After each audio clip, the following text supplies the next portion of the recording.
बिस्मिल्लाहिर्रहमानिर्रहीम अस्सलाम वालेकुम। अगर आप भी एक भैंस से डेयरी फार्म का काम शुरू करना चाहते हैं और डेली के हिसाब से मुनाफा और कारोबार करना चाहते हैं तो ये वीडियो आपके लिए है। पर आपसे यही गुजारिश है कि आपने वीडियो आखिर तक देखनी है, क्योंकि आप अगर वीडियो आखिर तक नहीं देखोगे तो आपको कोई भी बातें समझ नहीं आएगी। आज मैं आपको ऐसी हकीकत बताऊंगा जो काम करती है, जो बिल्कुल नहीं करती। किसान भाइयों, एक भैंस से शुरुआत क्यों बेहतरीन है, तो आपको इस वीडियो में सीखना पड़ेगा। बड़ी बड़ी लागत और पैसे की ज़रूरत नहीं, सिर्फ एक अच्छी नस्ल की भैंस से रोज़ाना दूध निकाल के आप बेच सकते हैं। किसान भाइयों, आपको ऐसी भैंस लेनी है जो रोज़ाना 10 से 12 लीटर दूध दे, 3 से 4 माह का हमल बाकी हो या ताज़ा ताज़ा बच्चा दिया हो।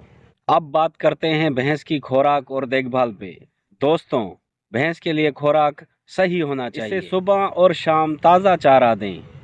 किसान भाइयों, सोडर, बरसीन, मकई का चारा और थोड़ा सा साथ में खल बनोला। किसान भाइयों, एक भैंस दिन में 40 से 60 लीटर तक पानी पीती है। पानी कम होगा तो दूध भी कम हो जाएगा।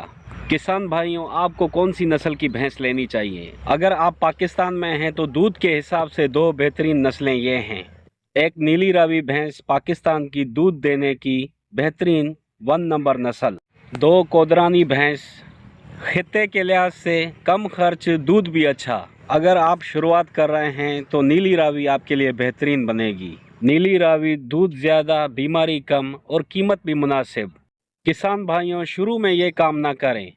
अगर शुरू में आप काम करते हो तो महंगी भैंसें मत लें। किसान भाइयों, दूध बढ़ाने के लिए इंजेक्शन कभी भी नहीं लगाएं, क्योंकि ये नुकसान देता है। किसान भाइयों, पहले एक भैंस फिर तजुर्बा, उसके बाद आप 2 भी कर सकते हैं, 3 भी कर सकते हैं और 5 भी कर सकते हैं भैंसें। अगर आप वाकई एक भैंस से कारोबार शुरू करना चाहते हैं तो आज ही एक अच्छी नस्ल की भैंस देखें और मंसूबा बना के अमल करें।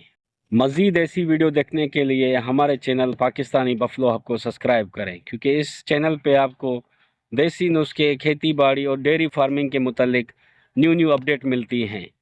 तो उम्मीद करता हूँ कि ये वीडियो आपको पसंद आई होगी, तो लाइक, अच्छा सा कमेंट करें। मिलते हैं अगली वीडियो में।